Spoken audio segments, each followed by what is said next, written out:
Hello, and welcome to Dig It. I'm Peter Brown, and hosting the show with me today is Chris Day. Hi, Chris. Hi, Peter. So, composting this month then, Chris. You got a compost heap? Yeah, I've got a couple of these sort of sectional plastic composters. One's probably about 3 years old, and the other one's actually I bought last year. So all in use. One's getting quite full at the moment, so it's ready to probably empty out in the next month or so. Okay. And to start off in the spring again. But a good garden should have a compost heap. That's for sure. Well, I certainly agree with that mantra, Chris. All my, as you know, I've got my allotment. Of course. I'm very fortunate to have the allotment at the end of the garden. So, compost heap is quite wide. It goes all the way across the bottom of the garden. Okay. And, or rather, the head and top of the allotment, and it's where.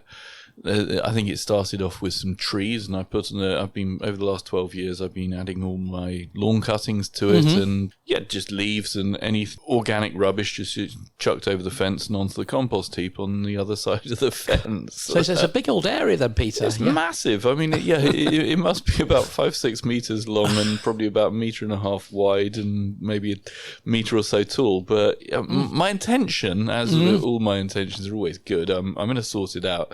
My plan is to basically sort of put one half on top of the other half and then actually create some palletized so when you get 3 pallets and of course, tie them all together and make some compost bins that way, because obviously here at the Garden Centre we had a bit of a reshuffle for the compost area. Obviously here we get a few dead plants, we get a lot of leaves and a lot of organic matter that we get to compost down, and historically it's a bit like my compost heap at home had grown into a enormous grate. It was a compost mountain, really, wasn't it? It was brilliant. It had rabbits in it. I think it had a badger's set in at one corner, and it's very organic and very natural. But it needed a bit of a tidy up. So we took the sort of slightly more organised approach to. We've built a 3. What do you call it? 3-bay base. 3-bay system where all out of pallets, and it's probably got, I'm going to say, 9 pallets per bay, so wide enough for the JCB with its bucket to get in there and turn the stuff over. But those pallets have then been lined with some landscape fabric that we had left over. Just stapled that on the insides of the pallets to basically just hold all the stuff inside. And to be fair, it's been going, 2-3 years? No, probably the 3 third years. season now? Yeah, because they put another one on, didn't they? They did. They added another one. And, of course, that wonderful landscape fabric, of course, is permeable, so it lets the air in as well, I suppose. Yeah, which lets is good. the air in, and, I mean, it seems to be working very well, and certainly I'm always amazed that, obviously, the dead plants have a good load of sort of compost and roots in anyway, but when you see it, sort of after a year or so in there, it all comes out like proper compost. And even the woody stuff that obviously takes a bit longer, there's a few bits that get pulled out at the end of the year when they're sifting through it, but the majority of it is really, really good quality compost, isn't it? There's also twiggy bits, isn't it, I suppose, and some of the prunings, the hard prunings, but as we find out with our guest, Rod, it's all about that mixture of items going into a compost heap as well. Green waste and brown waste. That's it. That's the key. But certainly with mine at home, I do tend to get the secateurs out and try and cut my sort of more thicker stems a little bit. I don't mind spending a bit of time. It's quite therapeutic, actually. A good pair of secateurs to cut those shoots down to manageable pieces, and then of course making sure I get a good mixture of items going in there. And as you know, I'm a massive fan of comfrey, so some of the comfrey tea goes onto them as well. So I'm hoping to extend mine to create a slightly bigger compost empire in the space I've got. But of course it's all about space, isn't it? And it's getting this balance of producing compost and obviously what you do in the rest of your garden. I think it is, and like you say, the product that you create at the end of it is just brilliant for digging in onto your vegetable patch, or here at the Garden Centre we put it into the mail order field, and it does make a noticeable difference. I mean, here at the Garden Centre we got a fair bit of clay, and good old Buckingham clay. It breaks it down slowly, but I mean, we've been here, I would say 52 years I think now, and certainly in the last 15 years or so we've been actively trying to improve the soil, and it's definitely working. And certainly in the selling area, I mean, when I used to work out there, it was a quagmire in certain parts. It's awful. Yes. And now we've got a soil that still obviously gets wet like all soil does, but it definitely dries out and doesn't stick to your boots quite as much as it used to. And I think the plants obviously benefit from the fact that there's more humus in the soil as well. It's got a better structure, and I think that's quite important, especially with clay soils. But certainly at home, I tend to use mine around my shrubs. I use it around my my box hedging. I use it because obviously the box hedging is cut quite tight, and it's a very narrow border. So anything I can put a decent amount of mulch material, which will hopefully feed the plants as well, is of a benefit. Yeah, thinking about that, Chris, obviously in the last episode we were talking about my rhubarb, which is growing quite well out of ground. Of course. I just thinking maybe I should actually...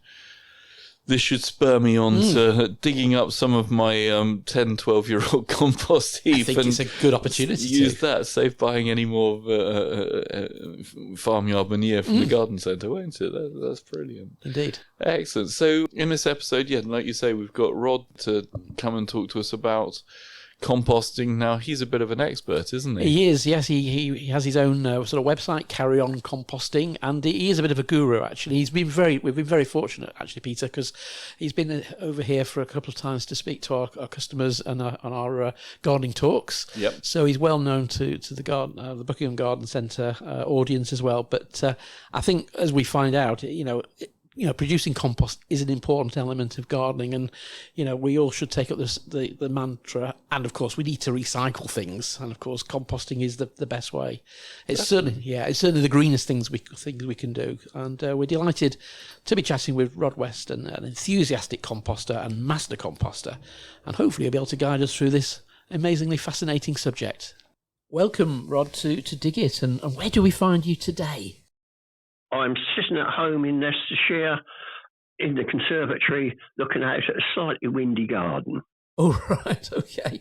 Yeah, it's well, up in North Buckinghamshire, it's a bit overcast, not as bright and sunny as it was the other day, but that's good to hear. So I suppose, Rod, the first question we need to ask you, Rod, is how did you get into compost and composting? Well, I originally sort of composted at home because my father did. And he was a very keen gardener. And so I've grown up with compost bins, although you get to a stage where you have other interests, and that grew away. When I got my own house, I had a plastic moulded bin for a while, and then got hooked into much bigger bins and more bins. And once I've got 2 at home at the moment, and I used to have 2 and then 5 on the allotment. But now I've got a demonstration site on the allotment, and it's all compost bins there, and I don't grow anything on the allotment. Okay, so the compost... Yeah, which is a novel approach. Indeed, yeah. So the sort of first question within that, I suppose, is we established that you've obviously got a very keen and a passion for composting, but I suppose for our Dig It listeners, perhaps we need to explain really what is compost. Yes, there is a lot of confusion. Strictly speaking, if you're a pedant, and a lot of composters are, it is the result of aerobic decomposition of organic waste. So if it's not aerobic, strictly speaking, it's not composting, which is a problem with anaerobic digestion. And probably later on we'll talk about Bokashi bins, and that's an indoor system, which is anaerobic. So the purists say that's not compost, even though the pots would be labelled composter. So that's how I actually got into it, and then it grew up as more concern came into play about the environment, about actually using the compost as a soil enhancer and improver. So I got a little bit hooked on that as well. And subsequently, as a means of reducing waste collected by the council and sent to landfill. Excellent. So how did Carry On Composting develop then, Rod?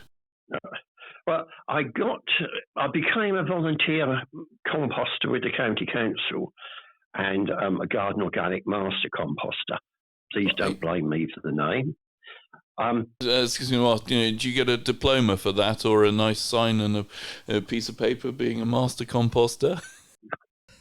I think we may have got a piece of paper. We certainly had a letter. I don't think we got a certificate. We might have done. It was a long time ago. Brilliant. But as a Leicester Master Composter, in theory, I was insured to operate within Leicester, or Leicestershire, but not outside. So I was doing a lot of speaking to gardening clubs and things, and it reached a stage where most of my work, or most of the talking, was outside of Leicester, and also going to schools outside Leicester.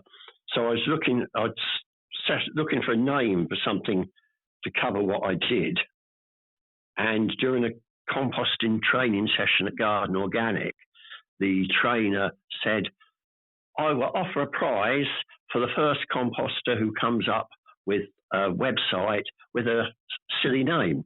And that appealed to me. So I went home, paid to set up a website, called it Carry On Composting, obviously thinking of Barbara Windsor and the Carry On films. Yeah. I phoned her up the next Monday to be greeted with, why are you telling me? And I said, well, you said we'd get a prize. And she said that was a joke. And a few other words. So I was number with the name. Excellent. Great. That's brilliant. So that's gone organic over at Ridan, is it? Yes. Yeah, excellent. Yeah, because we had a podcast with them not that long ago talking about heritage seeds, and some fascinating sort of place to know about, isn't it? Great. So what perhaps is the best way to produce your own garden compost, starting with the most important thing, the actual holding structure, the compost bin? I suppose, do you go down the shop-bought ones, or do you go homemade? And perhaps what have your experiences been using the various ones, especially at your demonstration area? And perhaps you could give some of your opinions on perhaps what options are best for the smaller garden, and perhaps an option where space isn't a problem. So quite a few questions there. I'm sorry, I've thrown them all in together. That's fine, because the answer's going to be muddled anyway. Virtually any container can be used. We can be ever so flexible, and you can even compost indoors. Right. Okay. And I've got contacts in India who use terracotta pots. Oh, wow. And either indoors or in a courtyard, they will have one's got about 20 really nice looking terracotta pots, which they use to compost in. That's fine. But I started, and I think most people now start, with a cheap and cheerful plastic moulded bin from the council. And at one stage, councils were giving them away. Now they're subsidised.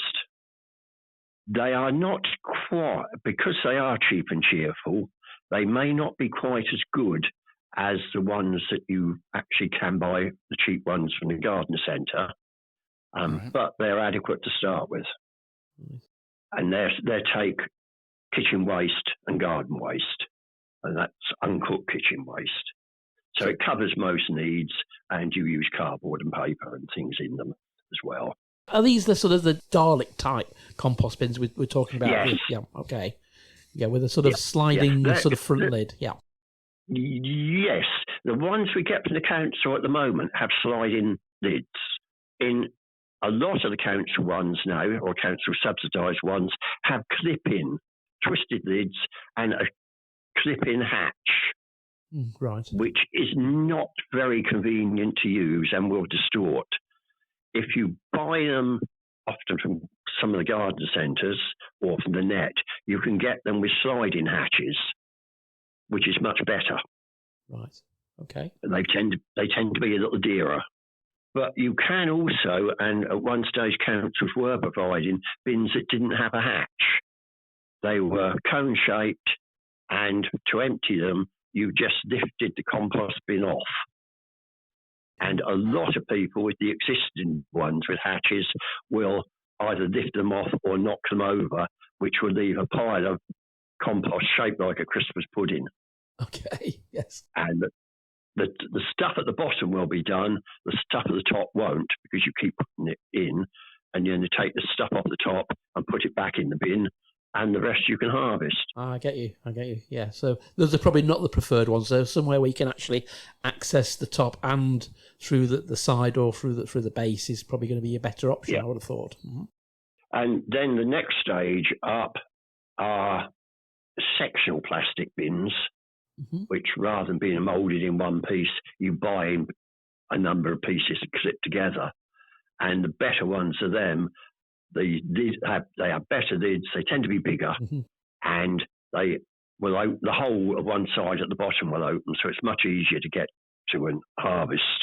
Then there's a load of wooden ones, commercially available wooden ones.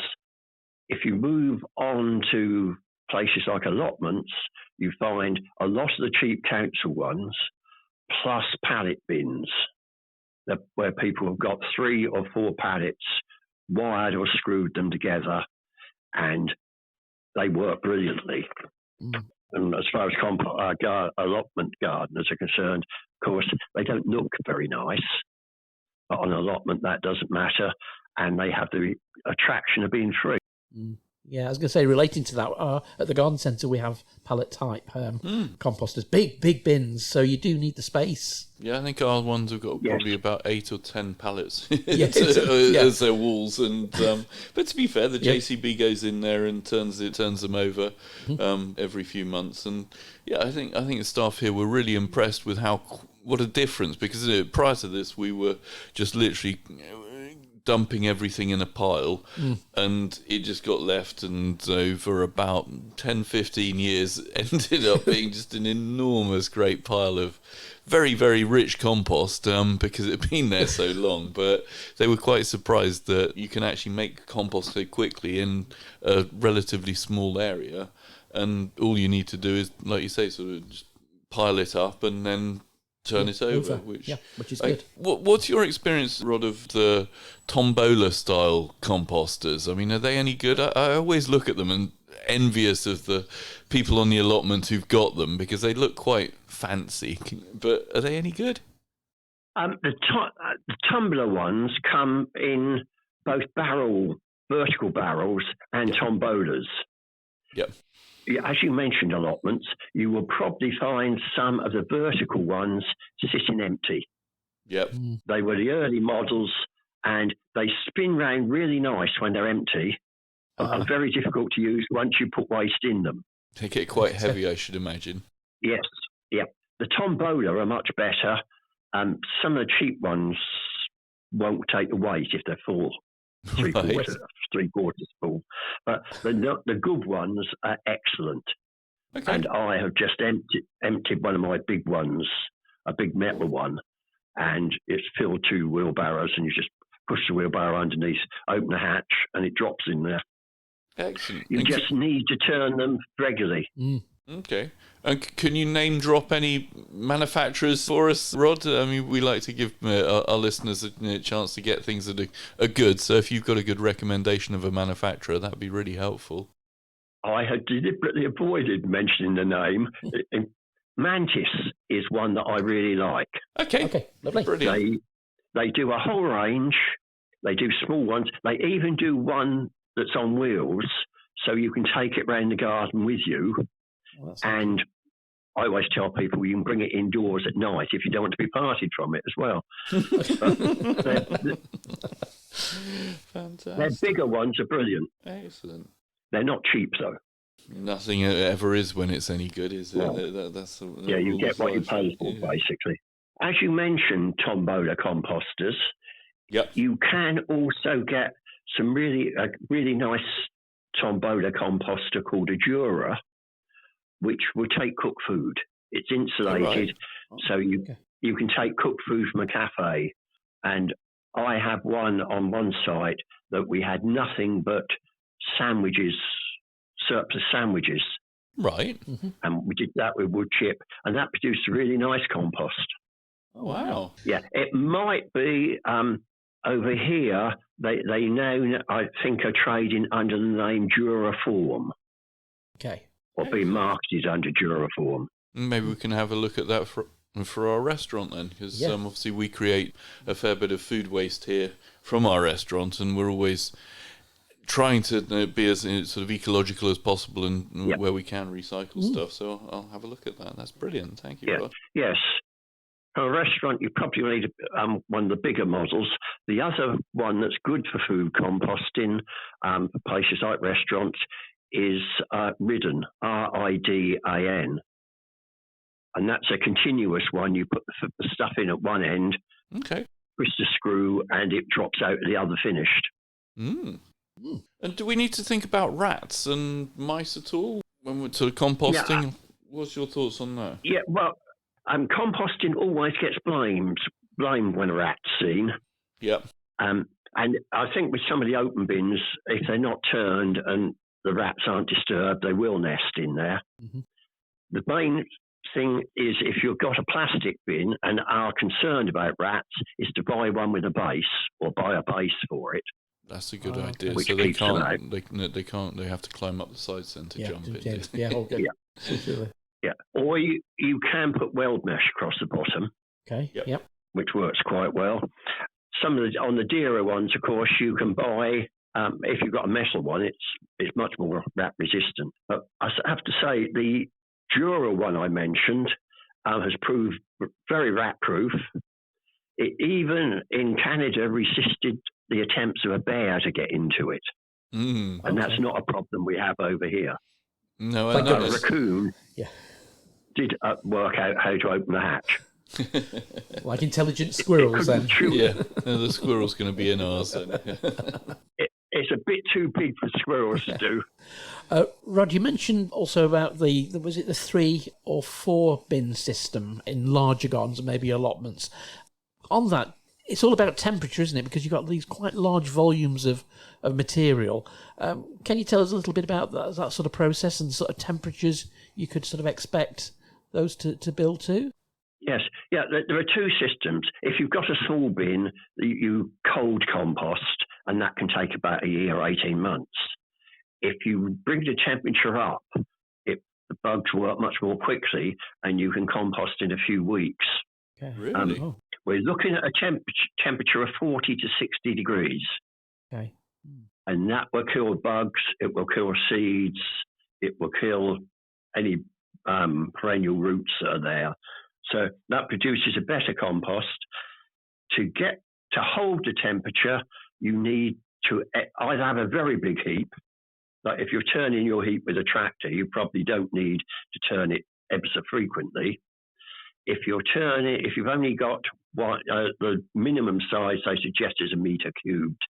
If you've got one that size, for the first 3 weeks, 4 weeks, it's handy to turn it every other day. And if you've got 3 bins, you can turn it from one bin along the chain to the next. Yeah. And that works really well. And you mentioned turning by tractor earlier on. Of course, if you are turning the bins, you need to have space to get to the front of them in order to do it. So even if you're turning them by hand, you need a bit of space in the front. And what about, 40 to 60 degrees, that's quite warm. Do they ever catch fire? There have been tales of them catching fire, yes. Ideally, you can monitor the temperature and turn it when it drops down or when it gets up over 70. Right. Okay. If it goes up to about 76, it starts killing off some of the good bugs, so you don't really want that. But I've seen on some of the big heaps, they actually keep them a lot wetter. Yep. Okay. So they can spray it periodically in case it does catch fire. Yeah, because I remember when I was a little boy having to take the hose pipe up to my parents' compost heap, which was probably about 2 meters by 2 meters. I mean, they had a big garden, and there was, I don't know whether it was smoke or steam coming out the top of it, but it was certainly quite warm, and we had to get the hose pipe on it, and I seem to remember pulling it all apart with a rake to presumably get the heat out, and it didn't catch fire, but it was certainly a fun little challenge. Yes, hot composter will steam before it catches fire.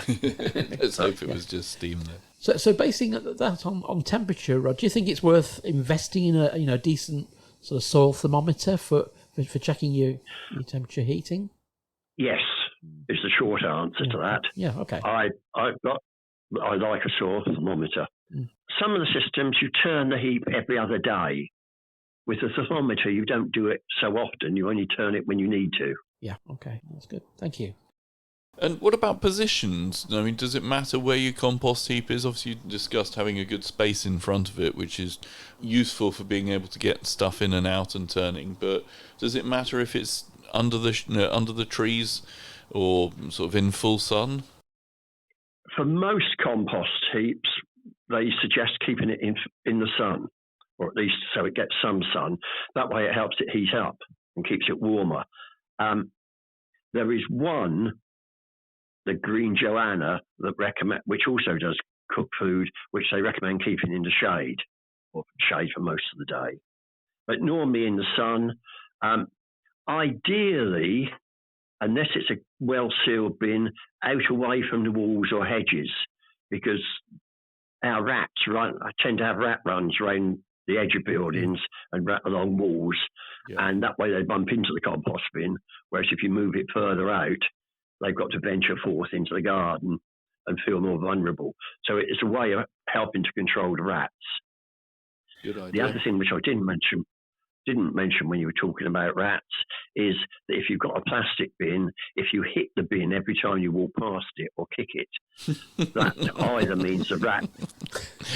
You wake up all your little rats. And they are very happy about that. Yeah, the rats will give up, or else they get crash helmets, one or the other. Or they're deaf rats and they don't care. Yeah. Yes. That's brilliant. Excellent. So, Rod, we're talking about sort of the heat sort of generated in these compost heaps, but how long should it take, to actually create some decent compost? And does it sort of vary from sort of length of times with the type of method you're sort of employing from your experience on your trials? Yeah. Yes. If you're doing it the simple way, which is just chucking stuff in as and when it becomes available, we're looking at perhaps as cold composting, it would take perhaps a year. Initially, perhaps 18 months. And then if you're lucky, you'll be able to get some out of the bin every 6 months or so.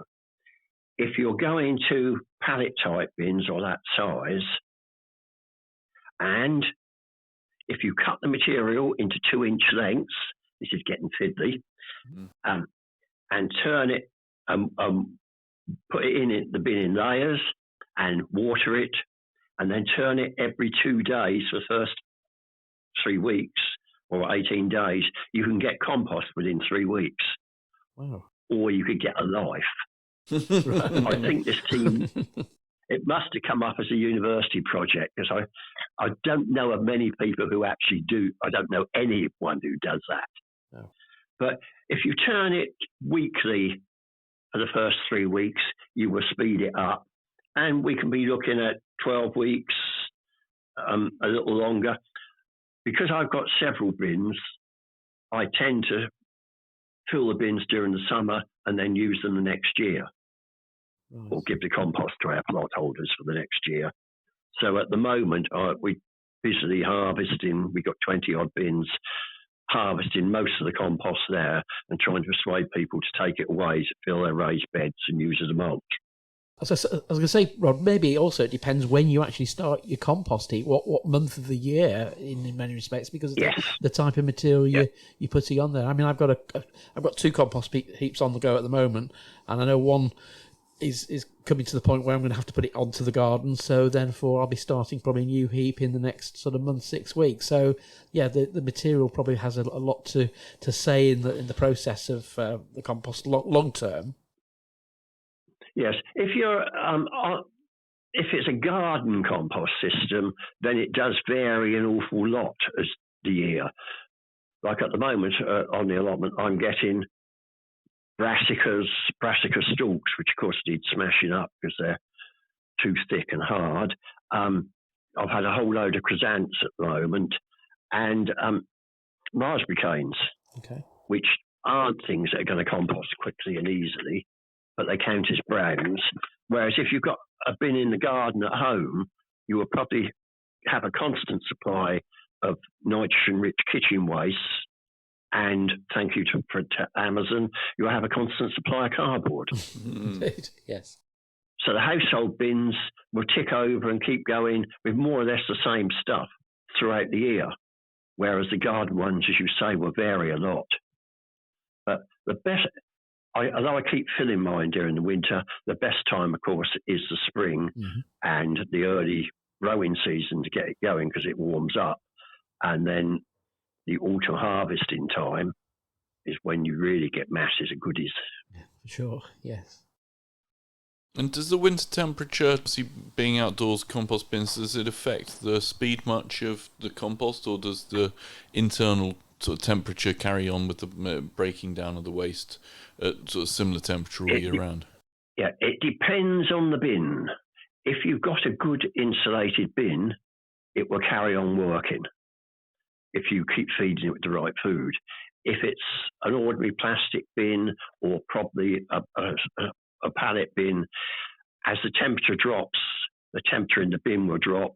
And whereas we go on holiday during the summer when it's hot, the working bacteria just go and hide for the winter. So the bin will virtually stop working. Yeah.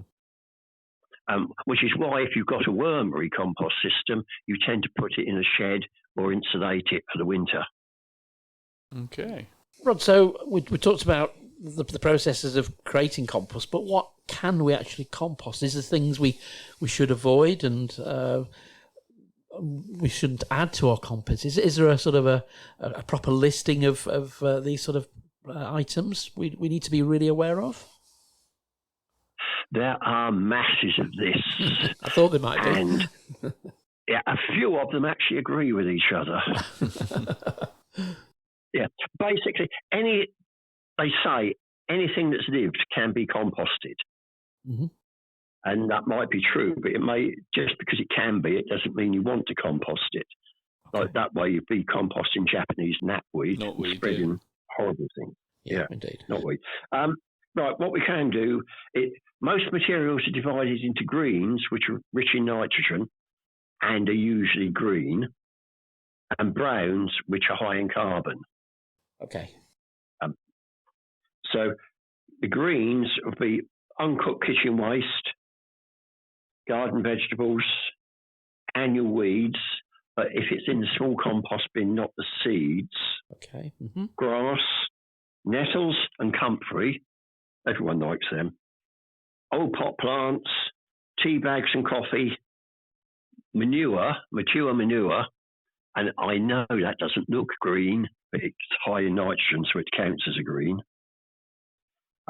In the browns, cardboard boxes, the kitchen rolls and toilet rolls, computer paper, office paper, that's really good, preferably shredded.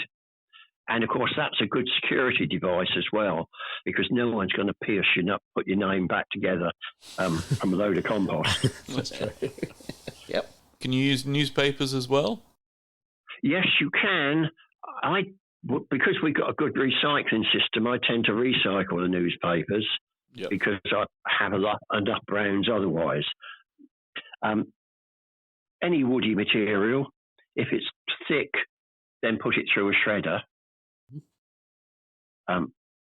Coming down a bit, woody material, straw, sawdust and wood chip.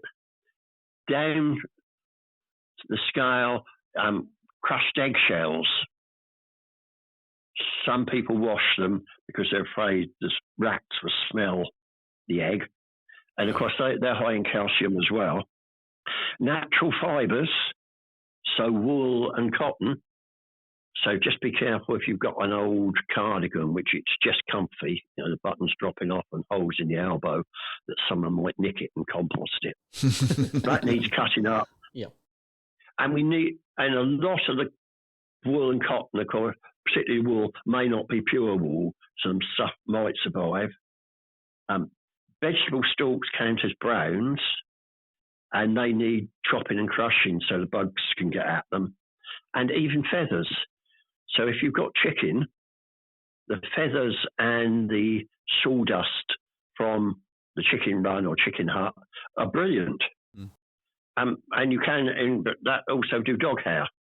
Okay. Yes. And the contents of your vacuum cleaner? Yes. I do, because we've only got carpet in one room where the dogs get.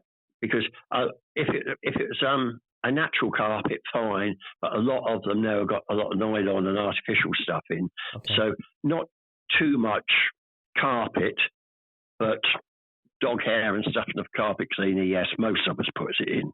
That's good, yeah. Excellent. And what sort of does it matter what proportion of greens to browns that you put in, or is it anything and everything? There are lots of wonderful formula, Right. the ratio of greens and browns, and you can spend many happy hours working it out. The advice these days is to, I think, let's say, chuck in about equal amounts. Okay. But because it is so easy to adjust. If you've got it wrong, if you put too many greens in, it will go wet and smelly. So put some browns in, cardboard, sawdust or something, and balance it out. Okay. If you've got too many browns, it'll just sit there doing nothing, although you may find some slow worms or mice that have been in it. Then just put some greens in. So it's so easy to adjust. It's not worth the bother of trying to be too scientific. And who's got the time? Yeah, that's it. So just chuck it all in and see what it turns out like. Yeah. So Rod, what about a thing? Sorry. Sorry, I was going on. I think you were as well. So the things that people say don't compost. Indeed, yeah. Most of the literature for householders say don't compost cooked meat and fish or cooked food. Okay. And that is because they attract rats. Rats passing by will smell it and come across and help themselves. But if you've got the right sort of compost bin, they can't get in, and that's fine. So if you've got one that's advertised for cooked food, then you can put cooked food in it. Surprise, surprise. The other thing you can do, if you've brought a cheap bin, and I don't mean that in a derogatory sense, you can pre-treat the cooked food. And that is by putting it in a Bokashi bin with a bran impregnated with bacteria, and they will ferment it and create a pre-compost, which you can then put in your compost bin without it attracting rats, or you can just bury it in the garden. Yeah, because before this episode, we were doing a bit of research, and neither Chris or I had ever heard of the Bokashi bin. And having now read up on them, they're using lactobacillus bacteria, and like you say, fermenting the food into. I'm guessing it just breaks it down into a sort of mouldy heap, does it? And the bran then absorbs the liquids out of the sort of food. The appearance doesn't change much. You may get a mould growing on top. Right. Sorry, if I just backpedal a little bit. You have that indoors usually, and put the cooked food in it as the cooked food's produced, including plate scrapings, a layer of bran until the little bin is full up. And then you put it aside for a fortnight and start a second bin. Okay. When you put it aside, you may get mould growing on it. And white mould is fine. If it's green or black, then it's not so good. But the white mould is splendid. Okay. It will produce a liquid, and most Bokashi bins have a tap on, so you can drain the liquid off. And the liquid used to be recommended to use as a drain cleaner. Right. And it's got a nice little smell. I've noticed in recent years, they now start calling it a deodorant for drains rather than a cleaner. Okay. If you do it in the utility room, you can put it down the utility room sink, or some people dilute it out and put it on the soil. Okay. So you wouldn't use it as a fertilizer like you can from some... What is it? Sorry, I'm just thinking wormeries. So you can't use it like you would from the wormery, the liquids you get out of that? Some people do, but we get so little out of it, it doesn't seem worth the bother. Okay. Like with wormeries, they produce a lot of worm wee, so it's well worth doing. But with this, you get 20 mils a week, Okay. So very small amounts. easy. Yeah. And the other thing they do say don't do is dairy products. Right. And certainly it's not good. You can treat solid dairy products as cooked food. Liquid dairy products either don't do or absorb onto paper, sawdust, dry leaves or something. One of the disadvantages of putting a lot of liquid in, of course, is that you're cooling down the compost. Of course, yeah. So, and you can do hard cheeses. Okay. That's fine. And the final one that they say don't do, it's plants that have diseases that can survive without living material. Things such as grey mould, mildews and wilts may survive a cold compost bin. So it might be better not to compost them. So would you, I mean, in that instance, Rod, I mean, when I had problems with potato and tomato blight a few years ago, I basically incinerated those leaves and stems. Could that incineration be used on the compost heap, but in small quantities to act as an activator, or would that not be recommended? No, blighted potato tops, I would either incinerate or put in the bin for the council composting, which gets much hotter. Okay. At the industrial composting, but you can, incinerating is fine. I wouldn't, although in theory you can put the tops in the compost bin. If it's a cold bin, I haven't quite got the confidence to do it, but other people will. That's fair enough. No, that's a satisfying answer actually, because I was in doubt of what to do at that point, and I think I made the right decision. Thank goodness. So commercial compost and growing media often have fertiliser and water retaining granules and all sorts of fancy things added. If we make our own compost and add these sorts of products, can we use them, then use our home compost for potting directly into, or would you blend it with some topsoil? I mean, what's the best use, I guess, of the compost that we make? The best use is as a mulch and soil improver. Why compete with the experts who've made the other stuff, the commercial stuff?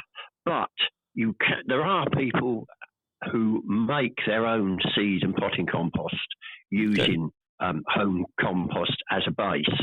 All right. I've got details of how to do this on my website, but I personally, other than doing it once or twice just to get some photos, I don't. I use commercial compost. But I say it can be done, but you never have enough mulch, particularly if you use non-dig gardening. Yep. So that's where all the home compost goes. Fair enough. And then let the worms just carry it down into the soil and mix it in. Yep. Yeah. And what about, what's the best option for people who live in sort of flats or have very small outside areas but still want to produce their own compost? You talked earlier about your friends in India making composters out of terracotta. Are they pots, or what's the way forwards for someone who's only got a small amount of space? Can they do it in a small bucket? Well, over here, the tendency would be to perhaps have Bokashi first for cooked food, and you can turn that into soil by burying and mixing the Bokashi, you finish end product, pre-compost, with soil in a dustbin or another bin. And after a month or so, that turns into nice soil which you can use for your pot plants. You can have a small compost bin on a patio or in a garden, or a wormery. Lots of people with balconies would have a wormery, and there's some really nice looking modern ones. And I've got, although I don't use it now, because there was complaints about having utilities that turned into a composting area. You can buy indoor wormeries. I've got a really nice stainless steel one, which worked well, but met with objections.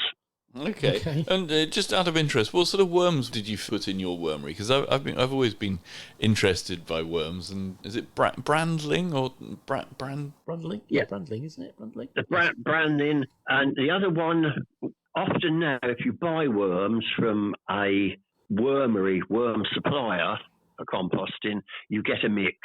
The other one are dendra worms, which don't reproduce so quickly, but are more acid resistant, and so they, as a mix, it works really well. The Bramnin worms, the red worms, breed really quickly, so they are ideal.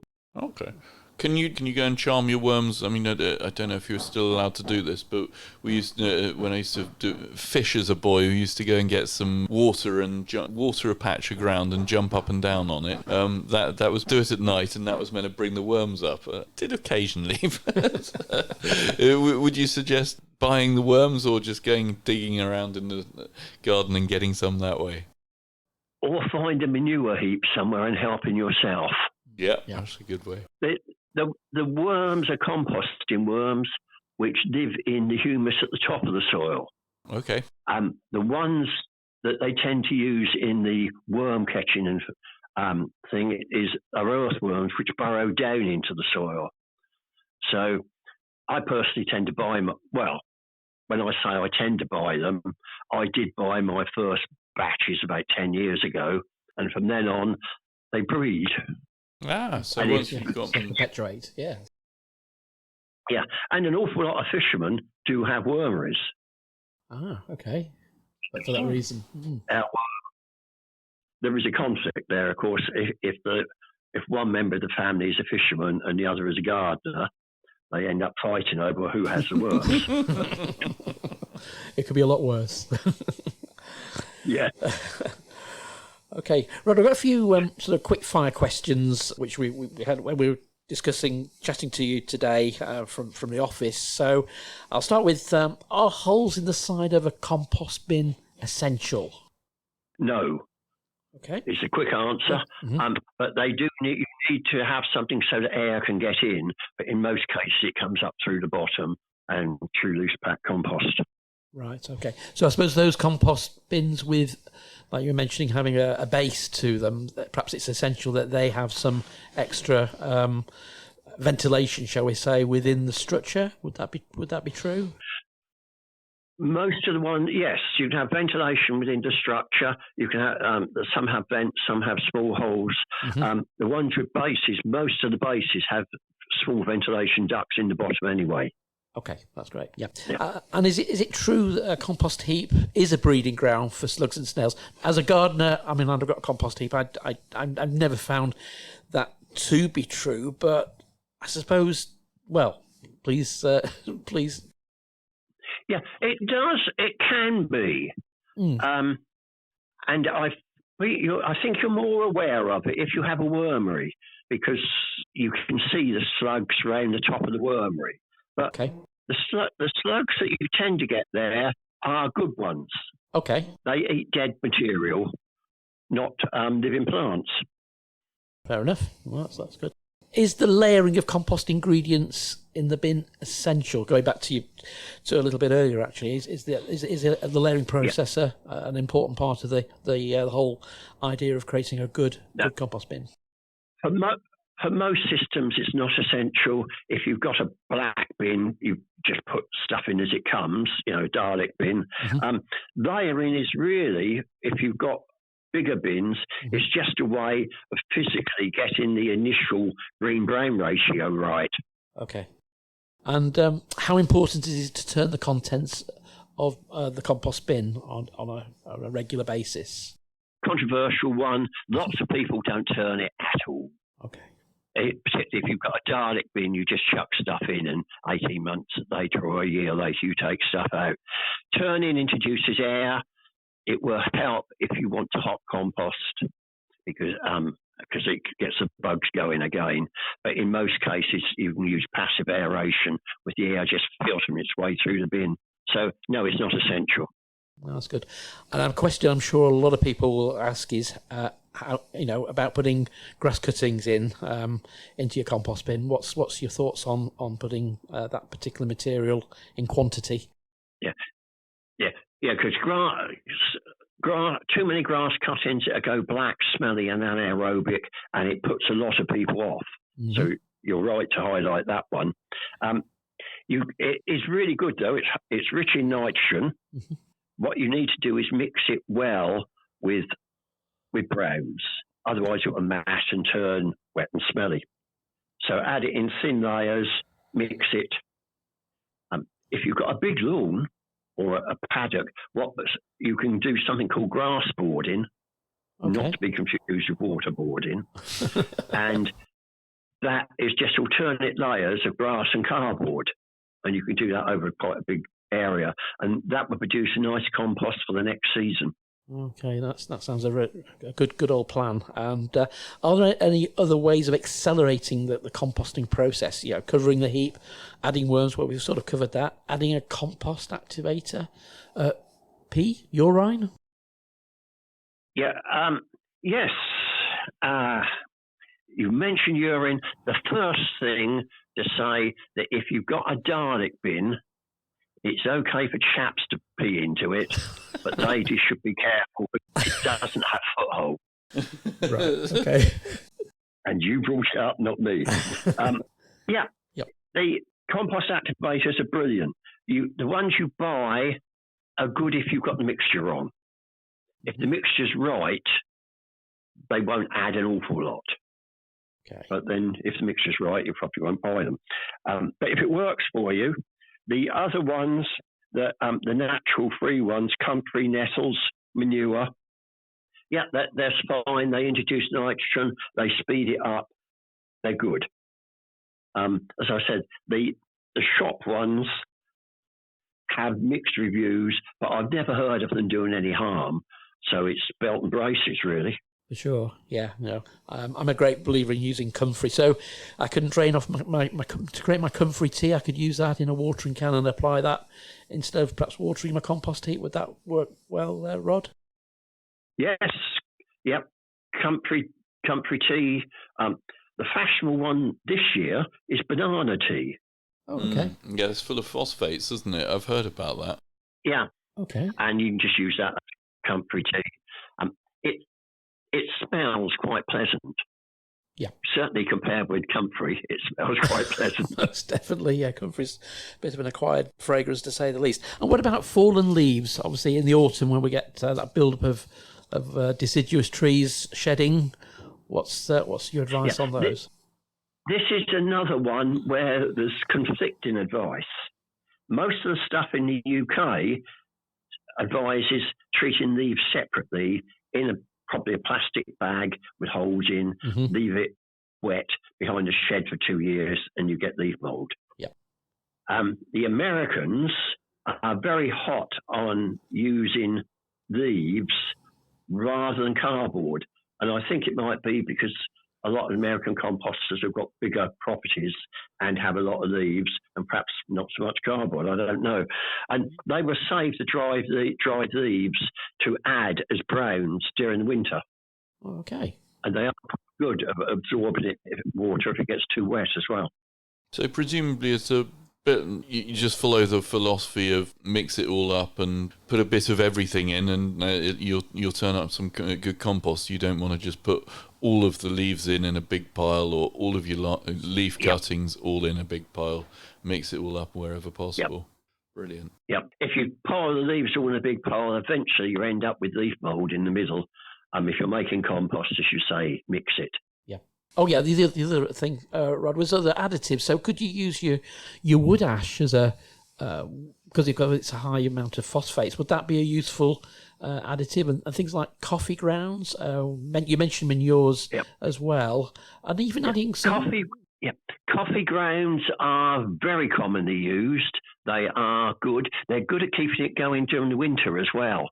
Okay. I don't know whether the coffee effect on the bugs is the same as it is on us. And a lot of coffee shops will keep the coffee grounds away. So that was good. Wood ash is fine.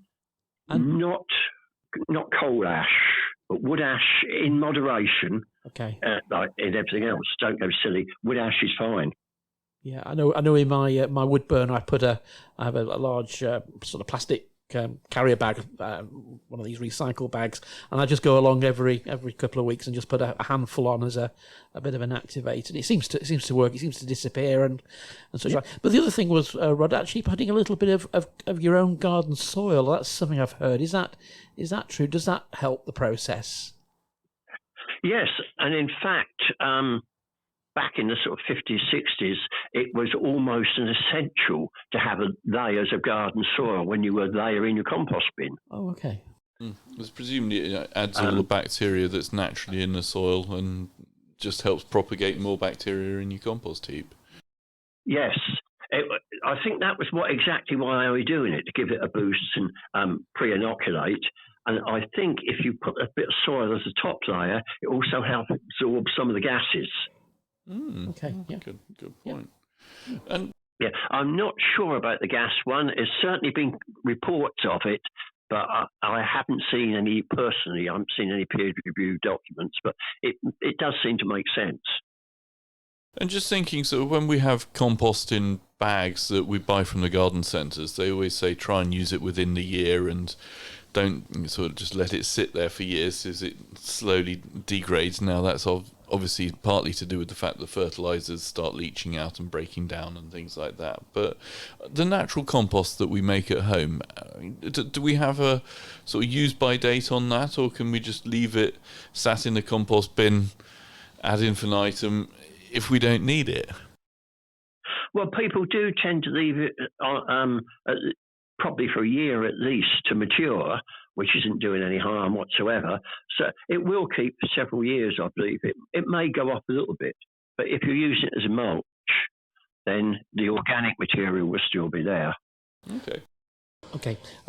So, Rod, do you have any sort of composting hints and tips for us? Bearing in mind that it's such a big subject, is there anything you could possibly give us a few guidance on? Yeah. Well, one which is becoming fashionable or news at the moment is the risk of lung infection from fungal spores from aspergillus, which is a common fungus found everywhere. And there have been cases of composters catching it. Right. We all breathe the spores in. But so the advice is, if you are making compost and it smells mouldy, wet it well before turning it or handing it. Okay. And if bagged compost, whether it's commercial or your home brew, don't keep it in a warm greenhouse during the summer because the fungus might grow there. Right. And the final one, no, it's been serious. The final one is if you've got an impaired immune system, wear a face mask when you're handling it. Right. Because it can be quite serious. Yeah. Some good tips there, thanks. Thank you for those, Rod. And, I mean, certainly I know from a personal point of view, you talk about sort of grass cuttings going into it's a wet, sludgy mess. Doesn't smell nice, does it? Whereas a good compost, you can actually, I always think, smell it, and it does smell like really nice, earthy, healthy earth. Rich, yes. Would you agree with that? Yes, and that is a test as whether your compost process is finished. When you think it's finished, particularly if you're turning vast quantities, take a couple of handfuls, put it in seal it in a polythene bag for 3 days, and then smell it. Okay. And if it smells pleasant, the nice earthy smell that you were talking about, then the compost process is finished. Yeah, good tip. Yeah. That's great. That's a really helpful hint. Thank you. Yeah. Oh, actually, if we're on tips, and one I hadn't thought of until now, is if you're using horse manure, which might have herbicide in it, okay, when you've made your compost, get some out, put it in a pot, and plant radish seeds in it. Okay. And use some commercial compost as a control. If the radish seeds mature, then it's okay. You can use the rest of the compost. Right. If they don't mature, then don't use that compost. It may well have herbicide in. And the commercial product, of course, is a good control.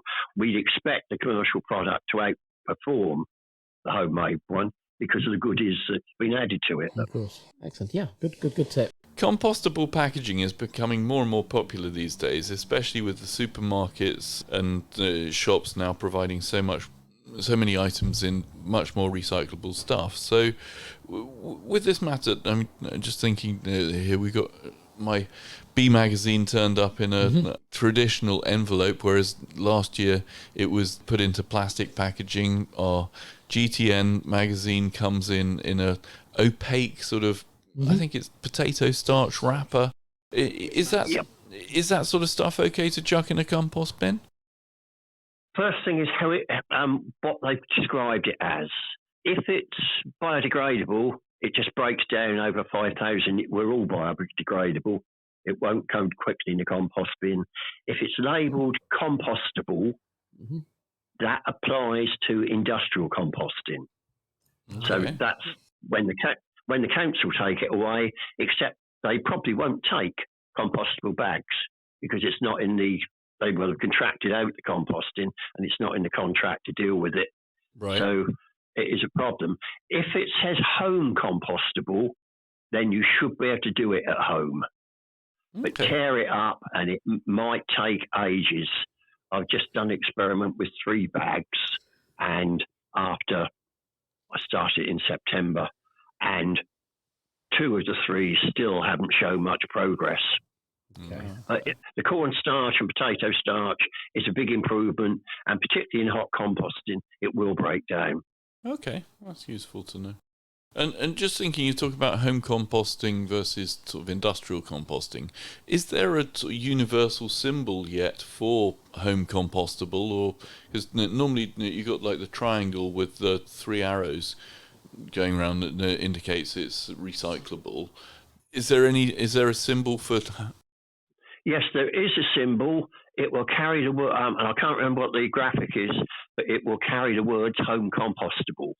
Okay, brilliant. And it's not universally accepted as yet. Right. It's it's European. The Americans, I don't think, have got one. Okay. But don't hold me to that. And as we're not part of Europe now, I don't know if it would apply to us anymore, would it? Do we need a new British one? Yeah. Yes, I don't think we go there. Rod, looking at the wider picture of compost at the moment, my goodness, it's a bit of a minefield, isn't it? I'm thinking here of sort of bag products and the movement away of the use of peat. What do you feel the best approach the home gardener can consider on the options of specified bag compost options? Do you feel that peat still has a use and benefit in the garden? I feel that we should be moving away from it for the environmental conditions. It certainly, it is a nice compost. Yep. But we've got to move. We're really digging into our peat resources from climate warming. It's not good, so it's got to go. And I was looking back because we were doing this, and when I started talking about these things, one of my first talks was on alternatives to compost. Or compost in the environment, and that was about 2009, and the government had given us a date to which you would stop using peat-based compost for hobby compost for home domestic use. And we've long passed that. So, and now the date, I think, is 2024, that they're talking about phasing it out. And I think we need to go along with that. The decision's been made. We've just got to get organised to do it. Unfortunately, a lot of the early peat-free composts were not very nice, shall we say. Didn't work. And particularly, I think now the peat-free growing composts tend to be much better. The seed composts, I think they still need to work. People can work on them. But I can see in 10 years' time, the peat-free compost being like wine. When you were at the garden centre, we'll have a whole wall of different peat-free composts that people can choose from. And one of my favourites at the moment is made from bracken and lamb's wool. Yep. And and particularly the seed compost, is brilliant. It feels like handed silk, but it is very expensive. I think peat came into fate. Like, there was a time pre-peat, wasn't there? If you're ever so old like me, everybody was using John Innes variants, and then peat came in because it was nice to use. Water retention was quite good. It was light to transport, relatively light, and of course for the extractors, it was readily available just to go out and dig up. I think we're going to have to get used to paying more for commercial peat-free products.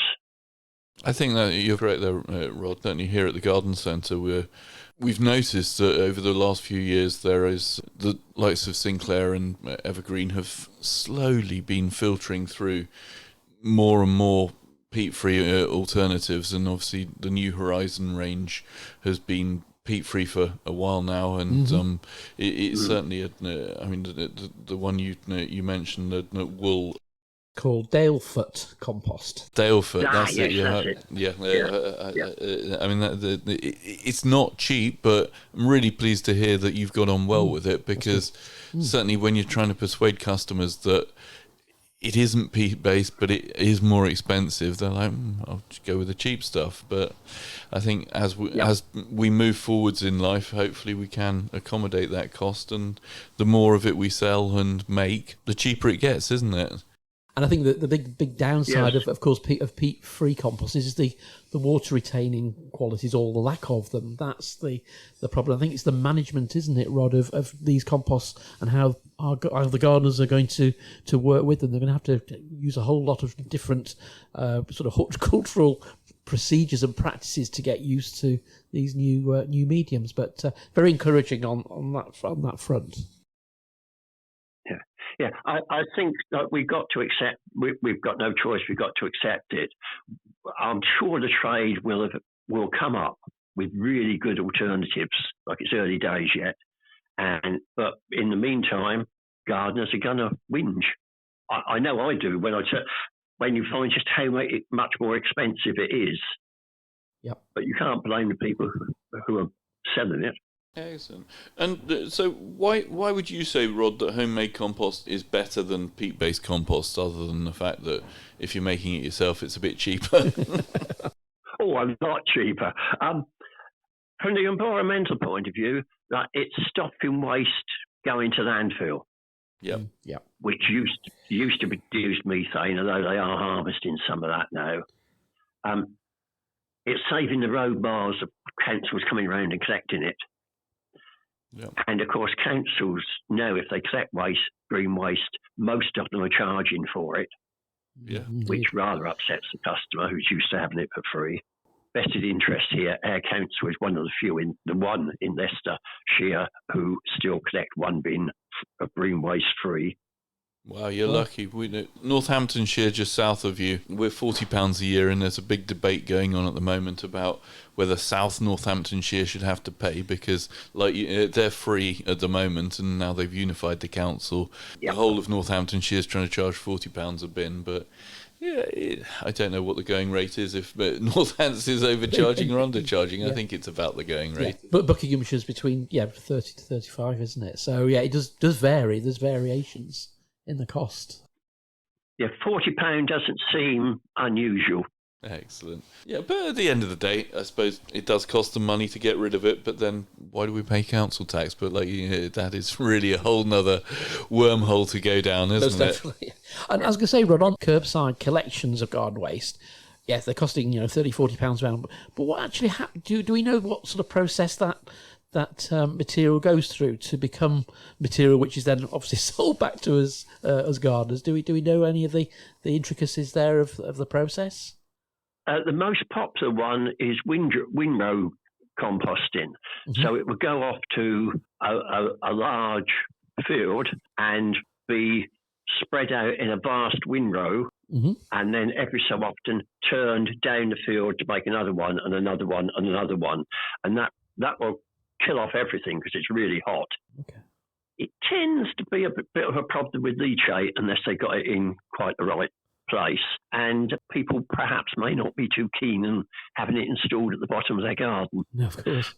The system is straightforward, and at home you can do a similar. People do small windrows as well. Okay. But it produces. The problem is that what you get out is what they get in, and although most manufacturers, if you like, will have someone trying to sift through the material in the green bin, we tend as a population to chuck lots of odd things in there that won't compost.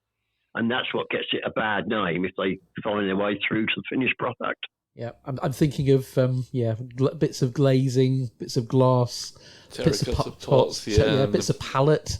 Nice concrete slab or two. It's a bit of a menagerie, isn't it? Yes. But what about herbicides and pesticides? Do they tend to have broken down by the time they come back to us as John in his number 2, or? Yes, they most of them break down. I think as far as the household stuff, although the councils do sell bagged compost to the public, most of it goes for commercial use, landscape gardeners and things like that. Okay. So we're not likely to have any issues with it in that sense. That's good to know. Yeah. Well, I think in commercial compost they will have tested. Well, they will have tested it to make sure there's nothing there, because it's not really good for your reputation if you sell market compost that kills everything. No. So I've got great faith in people looking after it at that end. Okay, but I think that the story then lies in that produce your own compost and you know exactly what you've put into it, I suppose, isn't it? Yes. Yeah. Rod, we always like to ask our Dig It podcast guests to name something they would take to a virtual desert island in connection with their garden passion. Rod, what would be yours? A machete and a spade, I think. Or actually, some really useful tools. Well, I think that comes. How could it would be really difficult without something to cut the stuff up and something to turn it with? Yeah, definitely. So, no, good, two very good choices of tools there. Very important in the process, especially to survive on a desert island. And finally, Rod, do you have a compost related joke or an amusing saying you'd like to share with us today? What you mean? As I've been talking rot, now I've got to come up with something. I think the one that I quite like is. Remember, to normal people, composting is degrading. Yes, I like that. Not funny, but meant to be wicked. Yeah, no, good use of. Yeah, very good with us. Very, very canny. Yeah, excellent. Thanks, Rod. Brilliant. So, well, thank you so much for all your comments and the input there, Rod. Really, that's been really helpful. Fascinating. Yeah, definitely. Thank you for having me. I've enjoyed it. Rod, how do our listeners find out more about composting? This is the chance for a plug for Carry On Composting. Definitely. We've got lots of details on the web, www.carryoncomposting.com. And that is now quite a big website. That's great. Okay. And is there anything else you'd like to? You mentioned about your demonstration area. Could we give that a little mention too? And as you are fairly local, we have a demonstration site at Stokes Wood Allotment and Stokes Drive, Leicester. The address is on the website, and we've got between 20 and 30 different bins and techniques demonstrated there. And it gives a chance for people to see compost bins being used and to find out how to use them, have some practical experience. And they do have a cafe where you can get a cooked breakfast on some mornings. Brilliant. Sounds good. Yeah, sounds good. Rod, thank you very much. It's been really enlightening, and I've certainly learned a lot today about composting. Okay, thank you very much for having me. Thanks, Rod. Thank you. Today's show was brought to you by Buckingham Garden Centre and Nurseries. The show was hosted by Chris Day and Peter Brown. The show was produced by Peter Brown. And our thanks to Chiltern Music Therapy for providing the music. Thanks for listening. At Chiltern Music Therapy, we want everyone to know the difference that music can make in their lives, from parents and their premature babies in hospital to grandparents with dementia. We provide music therapy and community music services to people of all ages and needs across England. We work both digitally and in person in people's homes, care homes, schools, hospitals and hospices. Find out more at chilternmusictherapy.co.uk.